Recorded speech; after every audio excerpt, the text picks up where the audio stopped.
Welcome back to Sai coaching classes. मुलांनो, आज आपण बघणार आहोत चॅप्टर नंबर 7. त्याचं नाव आहे इंट्रोडक्शन टू मायक्रोबायोलॉजी. यामध्ये आपण बघणार आहोत 2 मार्क्स PYQ क्वेश्चन जे की विचारले आतापर्यंत 2019 ते 2025 झालेल्या सगळ्या एक्झाम मध्ये. आणि आज मी तुम्हाला या व्हिडिओमध्ये 2 मार्क्स क्वेश्चन जे आहेत पूर्ण समजावून सांगणार आहे. ठीक आहे, चला तर मग सुरुवात करूया आपल्या 2 मार्क्स PYQच्या क्वेश्चन. बघा, आपला क्वेश्चन 2A मधला क्वेश्चन आहे. आता तुम्हाला सर्वांना माहिती आहे क्वेश्चन 2A मध्ये आपला क्वेश्चन कोणते विचारतात? गिव्ह सायंटिफिक रिझन म्हणजे काय? शास्त्रीय कारणे लिहा. आता हा क्वेश्चन जो आहे जुलै 2023 चा आहे. क्वेश्चन बघा किती सोपं विचारलंय. काय म्हटलंय? बायोफ्युएल. बायोफ्युएल म्हणजे काय? जे जैविक इंधन वगैरे असतं, म्हणजे आपण लिव्हिंग ऑर्गॅनिझम पासून तयार करतो जे इंधन, त्याला काय म्हणतो आपण? Biofuel. Is important among the renewable source of energy. आता रिन्युएबल म्हणजे काय? परत परत तयार करता येणार. बायोफ्युएल त्याच्यामधलं आहे. मग तुम्हाला क्वेश्चन पण दिलंय आणि जवळपास आन्सर पण दिलंय. म्हणजे बायोफ्युएल इम्पॉर्टंट का आहे रिन्युएबल सोर्स ऑफ एनर्जी मध्ये ते आपल्याला विचारलंय. आपलं सर्व ते सांगायचे काय आहे? बायोफ्युएल जे आहे पूर्णपणे लिव्हिंग ऑर्गॅनिझम आपण तयार करतोय. फॉर एक्झाम्पल क्रॉप असेल, त्यानंतर डंग वगैरे असेल, असं काय आहे.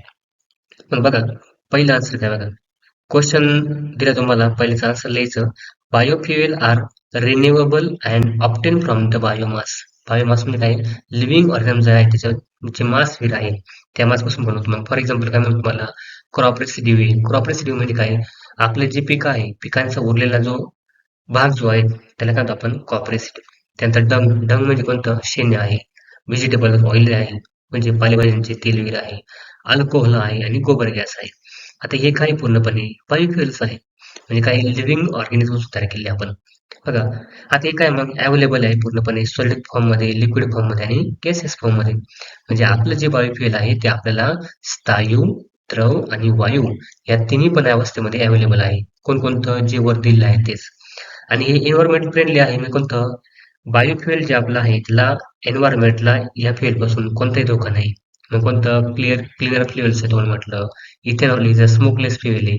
त्यापासून कोणते पण बाहेर तुम्हाला म्हटलंय जे धुळीचे कण वगैरे आहे किंवा काजळी वगैरे आहे ते तयार होत नाही. त्याला काय म्हणतो आपण? स्मोकलेस असं म्हणतो.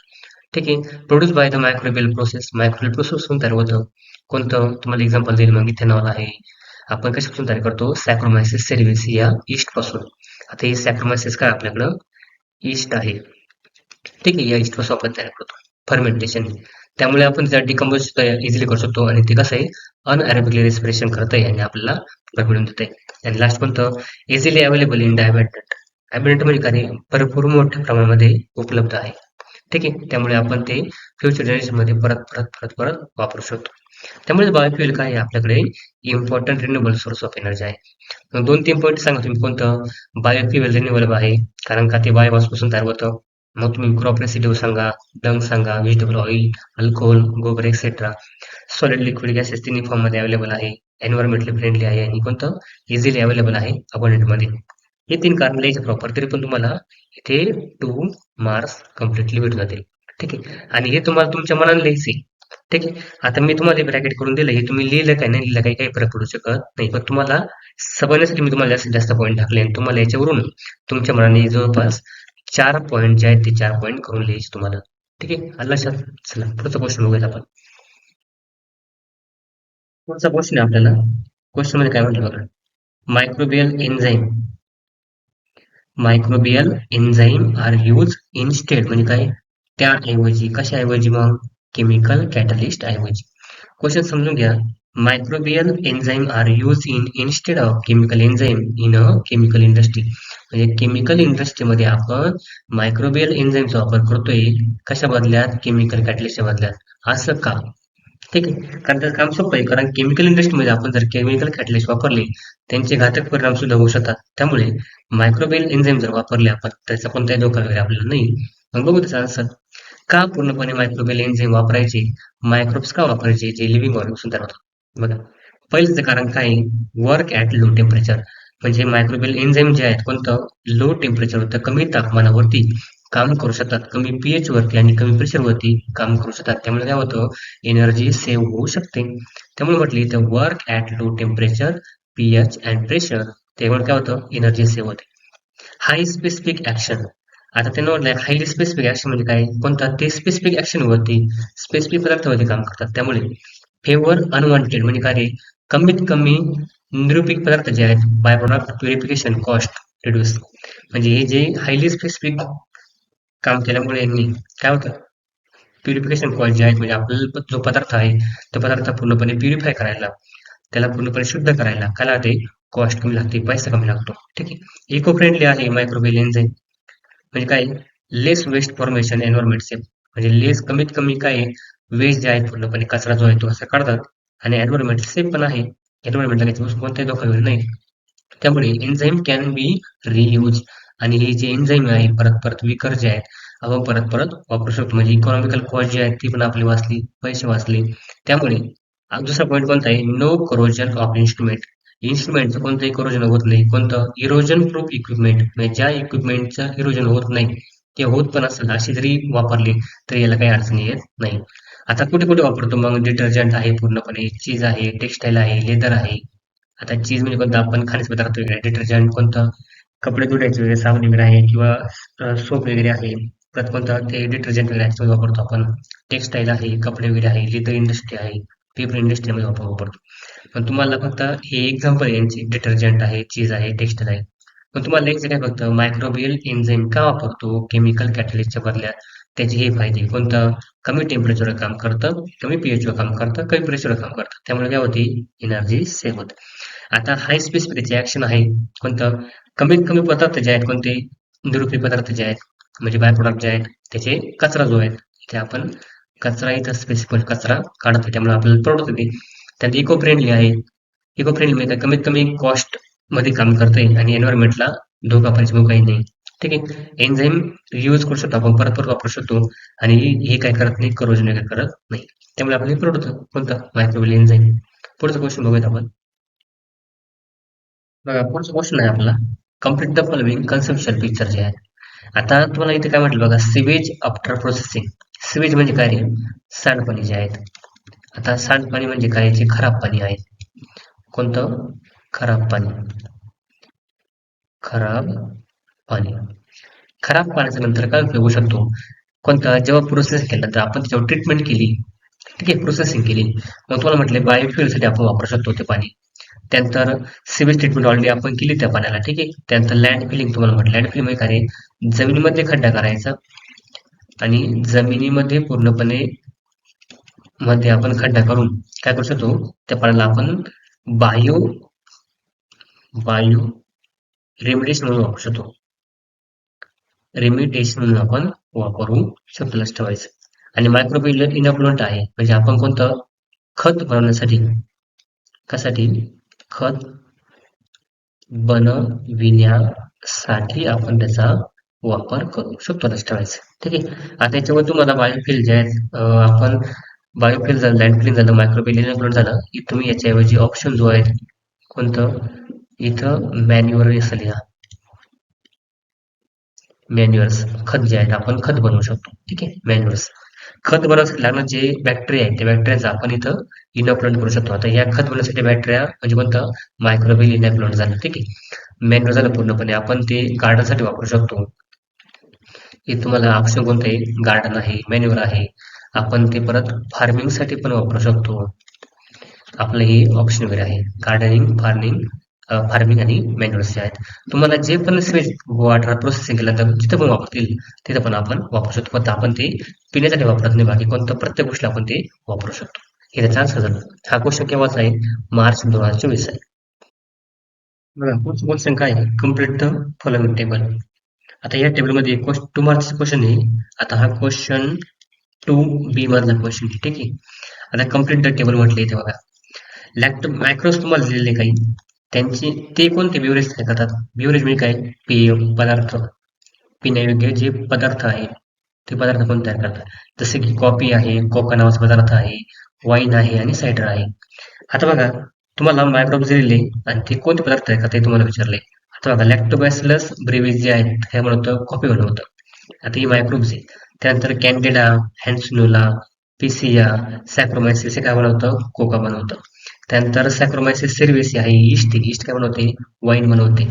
आणि सॅक्रोमायसिस सेर्व्हिस आहे, दोन्ही पण इस्टच आहे, हे काय बनवतं, सायडर बनवतं. बघा आपल्या बुक्समध्ये पेज नंबर 80 वरती, पेज नंबर तुम्ही 80 वरती बघा, पेज नंबर 80 वरती तुम्हाला हा टेबल दिलेला आहे.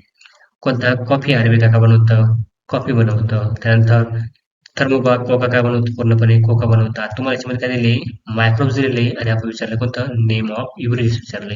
तर तुम्हाला बिवरेजेस आणि त्यांची नावं जे आहेत हे सांगता आले पाहिजे. मग तुम्हाला यावेळेस कोण दिले, फक्त सायडर दिले, वाईन दिले, कोका आणि कॉफी दिलेली. आता यावेळेस मायक्रोब्स तुम्हाला विचारले, पुढच्या वेळेस त्या मायक्रोबचा रोल काय हे पण विचारलं जाऊ शकतं. किंवा फ्रूट कोणते, आपल्याला हा क्वेश्चन विचारला गेलेला आहे, फ्रूट कोणता आहे आणि त्या फ्रूटचं कोणतं बाय प्रोडक्ट आहे हे आपल्याला विचारलं गेलं आहे. त्यामुळे हा टेबल जो आहे पेज नंबर 80 वरचा, आपल्या चॅप्टरमध्ये जवळपास 4 ते 5 टेबल आहे. येथे 4 ते 5 टेबल तुमच्या पाठात असले पाहिजे. जेव्हा पूर्णपणे टेबल तुमचे पाठ असतील तेव्हा तुम्हाला या चॅप्टरवरचे 2-2, 3-3 मार्कचे क्वेश्चन जे आहेत 100% सॉल्व्ह होतील. ठीक आहे. आता मी हा जो टेबल आहे हे टेबल काढून टाकणार आहे. फक्त तुम्ही पेज नंबर 80 मध्ये हा टेबल व्यवस्थित बघा. या टेबलमधले कोणतेही तुम्हाला 2-3 रोल देऊन पूर्णपणे बाकीच्यांचा रोल 100% विचारला जाऊ शकतो. आणि हा क्वेश्चन रिपीट झाले मुलांना लास्ट वाईज. बघा पुढचा क्वेश्चन काय विचारला आहे 3 नंबरचा. क्वेश्चन एकदम सोपा आहे बघा. नेम टू फ्युएल्स, दोन फ्युएलचे नाव लिहा. कोणतं, obtained by the microbial process, microbial प्रोसेसचा वापर करून तुम्ही कोणते दोन पूर्णपणे फ्युएल मिळवले किंवा मिळवलेले आहेत याचं माहिती लिहायचं आपल्याला. व्हाय इट इज नेसेसरी, आता हे का बरं महत्वाचे, नेसेसरी म्हणजे काय, महत्वाचे.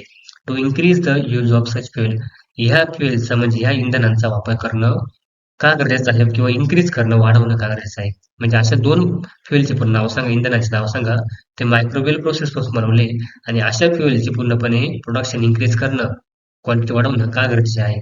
मग बघा त्याचा आन्सर काय. टू फ्युएल्स ऑप्टेन कोणकोणतं आहे, मिथेन आणि इथेनॉल. तुम्हाला माहिती हे सगळे काही मायक्रोवेल प्रोसेस बनवले. मग मिथेन गॅसचा फायदा काय होतो, मिथेन गॅस कावडंग वगैरे आहे हे समजतो आपण. By anaerobic microbial decomposition of waste, waste म्हणजे काय रे, जो कचरा वगैरे आहे. कचरा म्हणजे काय, हाचा टाकाऊ कचरा जो आहे तो कचरा. आणि अनारोबिक म्हणजे काय रे, पूर्णपणे विदाऊट ऑक्सिजन, विदाऊट ऑक्सिजन हे काम करतात. कोणत्या, मिथेन गॅसमध्ये बॅक्टेरिया आहेत. त्यामुळे आपला हा कचरा जो आहे त्याच्यापासून काय भेटतं, आपल्याला मिथेन गॅस भेटतो, बायोगॅस भेटते. मग आपला फायदाच आहे. By anaerobic microbial decomposition of waste, म्हणजे वेस्टचं पूर्णपणे डिकम्पोजिशन करून त्याला कुजवून, काय करू त्याला कुजवून, सडवून प्रॉपर, सडवून कुजवून प्रॉपर काय करतो आपण त्याला, त्याच्यापासून मिथेन गॅस जो आहे तयार करतो. आणि इथेनॉलचं कोणतं आहे, अल्कोहोल तयार करतो आपण bye fermentation of molasses. Molasses म्हणजे काय रे, ऊसाची जी मळी वगैरे असते, म्हणजे आपले जे पिकं आहे पिकांमधला जो उरलेला भाग आहे, क्रॉप रेसिड्यू जो आहे त्यापासून काय करतो आपण, अल्कोहोल तयार करतो. ठीक आहे. कोणत्या ईस्टचा वापर करून, सॅक्रोमायसिस सेरिविसी या ईस्टचा वापर करून. बघा तुम्हाला म्हटलं इथं अजून एक मेन्शन केलेलं मी इथं, हायड्रोजन गॅस वाया बायो फोटोलिसिस बाय बॅक्टेरिया. आता हायड्रोजन गॅस तयार होतो हे पण तुम्हाला सांगता आलं पाहिजे. आता हे तुम्हाला ऑप्शनल, तुम्ही लिहिलं नाही लिहिलं काही फरक पडत नाही, पण तुम्हाला दोन फ्युएलचे नाव लिहायचे आणि त्यांचं प्रोडक्शन इन्क्रीज का करणं गरजेचं आहे ते तुम्हाला लिहायचे. मग इथे काय दिलं, मग they are the renewable source of energy, म्हणजे आपलं हे परत परत आपण निर्माण करू शकतो. शब्द खूप महत्वाचा आहे. इको फ्रेंडली आहे, आपण पहिले ऑलरेडी बघितलं. जेवढे पण आपला फ्युएल जे आहेत मायक्रो प्रोसेस मिळवतात ते सगळे कसे असतात, इको फ्रेंडली असतात. म्हणजे एन्व्हायरमेंटला याच्यापासून कोणताही धोका वगैरे नाही. आता क्लिनर फ्युएल्स म्हटलं कोणतं, इथेनॉल इज स्मोकलेस, ऑलरेडी हा पॉईंट बघितला आपण. लेस पोल्युशन करतं, प्रदूषण कमी होतं, त्यामुळे एन्व्हायरमेंटला पण फायदा होतो. आता युटिलाइज वेस्ट कोणतं, आपण जो वेस्ट आहे, जो कचरा वगैरे आहे, जो टाकाऊ पदार्थ आहे, त्या टाकाऊ पदार्थापासून तयार करतोय आपण, त्यामुळे आपला फायदा याचा. ऍग्रिकल्चर वेस्ट असेल, अर्बन वेस्ट असेल, त्यापासून काय करतो आपण, बायोगॅस तयार करतो. आता हे काय करतं, वेस्ट मॅनेजमेंटला प्रॉपर मॅनेजमेंट करायला काम येतं. वेस्ट म्हणजे काय रे, जो कचरा वगैरे आहे किंवा टाकू पदार्थ आहे. त्यामुळे रिड्यूस, आपण जे काय करतोय, जे फ्युएल आहे फॉसिल फ्युएल म्हणजे काय, जीवाश्म इंधन जे आहेत त्या जीवाश्म इंधनाचा वापर कमी कमी कमी करतोय. त्यामुळे आपण असं फ्युएल जे आहे त्याचा पूर्णपणे वापर जास्त करणं कोणतं खूप गरजेचं आहे.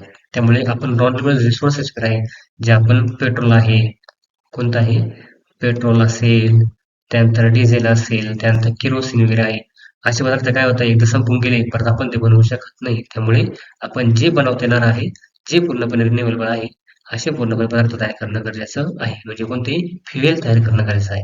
लक्षात ठेवायचं. बघा पुढचा क्वेश्चन काय विचारला आपल्याला. क्वेश्चन नंबर 4 2 मधला, write down any two futures. Features तुम्हाला विचारले, फीचर्स विचारले of industrial microbiology. Industrial microbiology features वगैरे काय, चांगले भाग वगैरे काय. ठीक आहे, ते आपण बघायचे. पहिलं बघा, लार्ज स्केल प्रोडक्शन होते बाय फर्मेंटेशन. म्हणजे कोणतं कमीत कमी वेळेमध्ये आपण लार्ज स्केल प्रोडक्शन करू शकतो. कोणतं ब्रेड असेल, चीज असेल, वाईन असेल, एक्सेट्रा.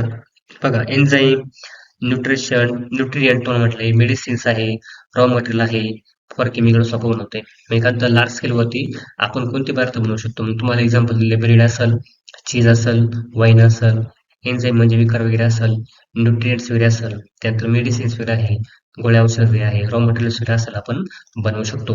या पहिला पॉईंट झाला कोणता? इंडस्ट्रियल मायक्रोबायोलॉजीचा फीचर्स वगैरे आहे. दुसरं, use of microbes for the waste management. आपण काय करतोय? मायक्रोबचा वापर करतोय कशामध्ये? वेस्ट मॅनेजमेंटचा पूर्णपणे डिमोड करण्यासाठी. आणि पोल्युशन कंट्रोल जो आहे, पोल्युशन कंट्रोल म्हणजे काय? आपण प्रदूषण कमी करण्यासाठी आपण याचा वापर करतो. मग कोणकोणतं? गार्बेज असेल, त्यानंतर सिवेज ट्रीटमेंट असेल आणि बायोरेमिडिशन असेल. आता बायोरेमिडिशन काय? पूर्णपणे आपण लिव्हिंग ऑर्गॅनिझम्स वापर करून आपण जे काही पदार्थ आहे त्यांना काय करतो? पूर्णपणे जमिनीतून बाहेर टाकतो. आणि कोणतं? कल्पित हवेमध्ये काय करतो? त्यांना दुसऱ्या एखादा पदार्थ आहे त्याच्यावर काय होतो? कन्वर्ट करतो आपण. त्यामुळे एन्व्हायरमेंटला काही धोका वगैरे राहत नाही, जमीन पण शुद्ध होते प्रॉपर. हे तुम्हाला दोन फीचर्स आहे इंडस्ट्रियल मायक्रोबायोलॉजी. ठीक आहे. बघा 5 नंबरचा क्वेश्चन आहे, what are the benefits of mixing ethanol with petrol and diesel. आता पेट्रोल आणि डिझेल मध्ये इथेनॉल मिक्स करण्याचा फायदा काय आहे हे तुम्हाला विचारलंय. आता आपण पहिला फायदा बघू आपण. हे काय करतं? लेस पोल्युशन करतं, स्मोकलेस आहे, त्यापासून धूर जो आहे, धूर जो पूर्णपणे बाहेर पडतोय त्याच्यामुळे जी काजळी आहे तेवढी काजळी बाहेर पडत नाही, स्मोकलेस आहे ते. विघटन झालेले जे पदार्थ वगैरे आहे ते कोणतं? हवेमध्ये लेस परिणामकारक ठरतील, म्हणजे ते एवढं पोल्युशन करणार नाही. बघा एक्झॉस्ट इमिशन रिड्यूस म्हणजे कोणतं? जो हवेमध्ये धुराचं प्रमाण जे आहे ते काय होतं? कमी करत थोडंसं. म्हणजे पदार्थामध्ये धुराचं प्रमाण राहिलंच पण इमिशन रिड्यूस करत ते. ठीक आहे. धुराचं प्रमाण जे आहे रिन्युएबल कंपोनंट आहे. म्हणजे काय? हे परत परत आपण तयार करू शकतो. कोण? इथेनॉल. बघा ethanol is obtain by the microbial fermentation. आता हे मायक्रोबियल फर्मेंटेशन प्रोसेसने तयार करू शकल्यामुळे आपण परत परत तयार करू शकतो. त्यामुळे आपण बाकीच्यांची जी फ्युएल वगैरे आहे त्यांची एनर्जी आपण सेव्ह करू शकतो. ठीक आहे. Reduce dependence on the fossil fuel. म्हणजे आपण जे फॉसिल फ्युएल आहे कोणतं? पेट्रोल असेल, दोन म्हटलं बघा, पेट्रोल आहे, डिझेल आहे. आता हे की एकदा संपले परत परत आपण तयार करू शकत नाही. पण इथेनॉल आपण एकदा संपलं मायक्रोबियल प्रोसेसने परत आपण तयार करू शकतो. त्यामुळे आपण जर पेट्रोलमध्ये जर इथेनॉल वापरलं, पेट्रोल डिझेल त्यांची कालावधी अजून वाढेल, अजून जास्त दिवस आपल्याला टिकतील ते आहे. ठीक आहे. बेटर कंबशन, चांगलं जळते पूर्णपणे. कंबशन म्हणजे काय? जळ. आता हे काय? इथेनॉल मध्ये ऑक्सिजन असल्यामुळे कोणतं? Oxygenated ethanol help to more complete burning of the fuel. Complete burning म्हणजे काय? पूर्णपणे जळतं. आणि पूर्णपणे जळल्यामुळे कोणतं? आपल्याकडे कमीत कमी एअर पोल्युशन होतं. ठीक आहे. त्यात युटिलाइज ऍग्रिकल्चर प्रोडक्ट्स. आपण काय करतोय? ऍग्रिकल्चर प्रोडक्टचा वापर करतोय, याच्यामध्ये वेस्टचा वापर करतोय. त्यामुळे आपण इथेनॉल याच्यामध्ये मिक्स करणं नेसेसरी आहे, गरजेचं आहे, फायदा वगैरे आहे. बघा molasses base ethanol support waste utilisation. आता मोलॅसिस म्हणजे काय? जे ऊसाचे मळे वगैरे असते किंवा आपण एखादा पीक वगैरे काढले, पिकाचे जे रेसिड्यू वगैरे असेल, म्हणजे पिकाचा जो उरलेला भाग असेल आपण जाणीव करून घेतल्यानंतर त्याला काय म्हणतो? आपण मोलॅसिस म्हणतो. आपण जर या पूर्णपणे रेसिड्यूचा वापर करतोय, त्या रेसिड्यूचा पण वापर होतो पूर्णपणे, आपल्याला फ्युएल पण भेटते. मग आपल्याला डबल बेनिफिट भेटतोय. त्यामुळे लक्षात ठेवायचं कोणतं? आपण जर इथून वापरलं कशामध्ये? पेट्रोल डिझेलमध्ये, तर आपले फायदे काय? पोल्युशन कमी होतं, परत परत तयार करू शकतो आपण. आपली डिपेंडन्स आहे पूर्णपणे, आपण कमीत कमी निर्भर असतो कोणत्या? फॉसिल फ्युएलवरती. बेटर कंबशन होतं आणि आपण ऍग्रिकल्चर सोर्सेस जे आहे त्याचा आपण युटिलायझेशन करू शकतो, वापर करू शकतो. हे महत्वाचं आहे. बघा पुढचा क्वेश्चन काय आपल्या इथं, explain the term bio insecticide. Bio insecticide म्हणजे काय आहे? आता मी तुम्हाला बायो इन्सेक्टिसाइड जे टर्म आहे ते समजू शकतो. बघा ही एक अळी, ही दिसत तुम्हाला, त्या अळीचं नाव काय? बॉलवर नावाची अळी. आता हे झाड कोणतं माहिती तुम्हाला? कापसाचं झाड आहे. आता कॉटन प्लांट वरती ही झाडी अळी काय करते? पूर्णपणे फिडिंग करते. आता कॉटन प्लांट जो शेंड्याचा भाग आहे किंवा पानाचा भाग आहे, ही अळी खाऊन घेतल्यामुळे कोणतं? कापूस जो आहे, कोणता? कापूस, कॉटन जो आहे त्याचं उत्पन्न एवढं चांगलं निघत नाही. मग त्याकरता आपल्याकडे एक बॅक्टेरिया आहे, कोणता? बॅसिलस thuringiensis नावाचा बॅक्टेरिया. आता या बॅक्टेरियाच्या एकच जीन मध्ये काय आहे? पॉइझन तयार होतं. कोणता? हा पर्टिक्युलर प्रकार जीन आहे, याच्यामध्ये काय होतं? पॉइझन तयार होत असतं. आता शास्त्रज्ञांनी काय शोधलं? हा जो बीटी आहे, बीटी म्हणजे कोणता? बॅसिलस thuringiensis बॅक्टेरिया याच्यामधला हा जो जीन आहे, आता हा जीन जर आपण पर्टिक्युलर जीन जर कॉटनच्या प्लांटमध्ये जर टाकला, आपण इन्सर्ट जर केला कॉटनच्या प्लांटमध्ये कोणतं हे पॉइझन जे आहेत ना, पॉइझन ऑटोमॅटिकली काय होईल, तयार होईल. आणि हे शास्त्रज्ञांनी केलंय. म्हणजे बीटी कॉटन मधला एक जीन जो आहे तो जीन पूर्णपणे रिमूव्ह केला, काढला आणि तो जीन कापसा झाडामध्ये टाकला पूर्णपणे आणि नवीन कापसाचं झाड जो आहे ते तयार केलं. आणि त्या कापसा झाडामध्ये कोणतं नॅचरली जे पॉइझन आहे ते पॉइझन तयार झालं. आणि जेव्हा पूर्णपणे ही बॉलर नावाची अळी या कापसा झाडाला खाणार आहे, कापसा झाडाला खाल्यानंतर कोणता त्याच्या शरीरामध्ये ही विष जाईल आणि ही बॉलर नावाची अळी जी आहे काही ती मरून जाईल. काय करणार आहे, मरून म्हणजे काय करणार आहे, किल वगैरे होणार आहे. यालाच काय म्हणतो आपण, बायो इन्सेक्टिसाइड. म्हणजे लिव्हिंग ऑर्गॅनिझम मध्ये जो आहे कोणता जीन आहे, पर्टिक्युलर जीन, तो आपण दुसऱ्या लिव्हिंग ऑर्गॅनिझम मध्ये टाकणं आणि त्यापासून एक कीटकनाशक तयार करणं, याला काय म्हणतो आपण, बायो इन्सेक्टिसाइड. बघितलं का म्हटलं, bio insecticide are the biological agent. हा काय बायोलॉजिकल एजंट आहे. Toxin from the bacteria. मग कोणती बॅक्टेरिया तुला म्हटलं, बीटी कॉटन जे आहेत, बॅसिलस thuringiensis नावाची ही बॅक्टेरिया आहे. तिचा जीन आहे हा. ठीक आहे. Fungi or the viruses use to kill insect, pest and pathogen. मग तुम्हाला इन्सेक्ट असेल, कीटक असेल, एखादा पेस्ट वगैरे असेल, तुम्हाला म्हटलं पॅथोजन असेल, त्याला मारण्यासाठी आपण काम करतोय. मग मी तुम्हाला समजावल्याप्रमाणे बीटी कॉटन जो आहे, बीटी म्हणजे कोणता, बॅसिलस thuringiensis नावाची बॅक्टेरिया आहे, त्याच्यामधला आपण पर्टिक्युलर प्रकारचा जीन जो आहे तो कापसा झाडामध्ये आपण टाकला आणि नॅचरली कापसा झाडामध्ये आपण इम्युनिटी तयार केली. जी इम्युनिटी तयार केल्यानंतर कोणतं, पॉलरून मुळाची जी अळी आहे पूर्णपणे ती अळी मरू शकली. मग याला काय म्हणतो आपण, बायो इन्सेक्टिसाइड. बघा त्याच्यामध्ये आपण 2 पॉईंट राहिले होते. तर बघा इथे काय म्हटले, this toxin can be produced by the microbes or the introduce into the plants using biotechnology. मग आपण बायोटेक्नॉलॉजी वापर करून काय केलंय, फक्त तो जीन जो आहे तो अल्टर केलाय कोणामध्ये, कॉटन प्लांटमध्ये. कोणत्या प्लांटमध्ये, कॉटन प्लांटमध्ये. बघा, they are specific to insect so they do not harm plant and are eco friendly. मग ते कोणतं, झाडाला पण हार्म करत नाही आणि इको फ्रेंडली पण असतं. एक्झाम्पल तुम्हाला म्हटलं दिलंय, आता बायो पेस्टिसाइड जे आहेत, बाय प्रोडक्ट फर्मेंटेशन, तुम्हाला एक्झाम्पल दिलंय. स्पायनोसाइड हे एक्झाम्पल आहे, पण तुम्हाला एक्झाम्पल काय लिहिण्याची गरज वगैरे नाही. फक्त काय, जे मी तुम्हाला पाठीमागे स्लाइडमध्ये समजून सांगितलं तेच तुम्ही पूर्णपणे तुमच्या लँग्वेजमध्ये उतरवायचे, तरी पण तुम्हाला 100% फुल मार्क्स मध्ये भेटणार म्हणजे भेटणारच. 7 नंबरचा क्वेश्चन विचारलाय. क्वेश्चन काय विचारलं, complete the following conceptual picture. आता हा जो पिक्चर आहे तो पूर्ण करायचा तुम्हाला. त्यामध्ये तुम्हाला 2 दिलेले, कोणतं, ऑइल स्पीड दिलेले, बायोगॅस आणि कंपोस्टिंग दिलेले. म्हणजे तुम्हाला मायक्रोबचा वापर आपण कुठे कुठे होतो, हा मायक्रोबचा वापर तुम्हाला लिहायचा आहे. मग बघा तुम्हाला पहिले कोण दिले, ऑइल स्पीड दिले पूर्णपणे ऑइल स्पीड करण्यासाठी आणि बायोगॅस पूर्ण बनवण्यासाठी. मग अजून काय फायदा होऊ शकतो, बायोफ्युएल बनवू शकतो आपण. मग कोणतं, आपण इतके इथेनॉल बघितलं, बघितलं का इथेनॉल बघितलं.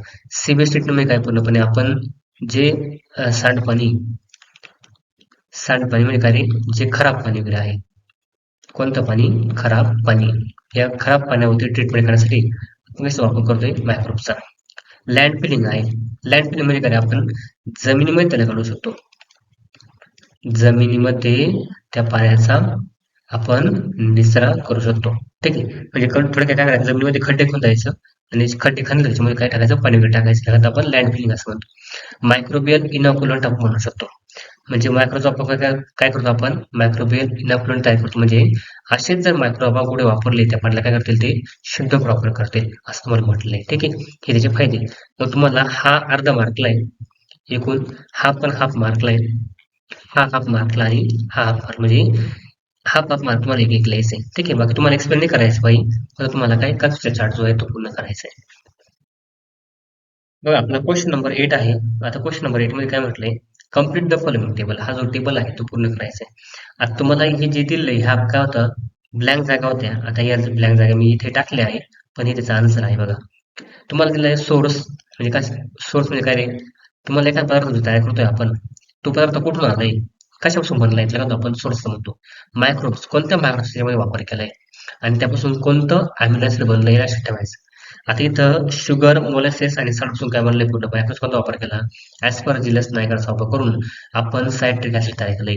आणि ब्लँक जागा कोणती होती, ऍस्परजिलस नायगर. म्हणजे तुम्हाला दिलेले कोणते होते, शुगर, मोलॅसेस आणि साल्ट पासून आपण काय केलंय, सायट्रिक ऍसिड तयार केलंय. पण ते सायट्रिक ऍसिड तयार करण्यासाठी कोणत्या मायक्रोबचा वापर केलाय, तर आपण कोणता केलाय, ऍस्परजिलस नायगर या मायक्रोबचा वापर केला आहे. पुढचं तुम्हाला सोर्स विचारलाय, कोणता, मोलॅसेस आहे, कॉर्न आहे, कॉर्नस्ट्रिप तुम्हाला म्हटलं, आणि लिक्विड आहे. लिक्विड काही दारू वगैरे असते.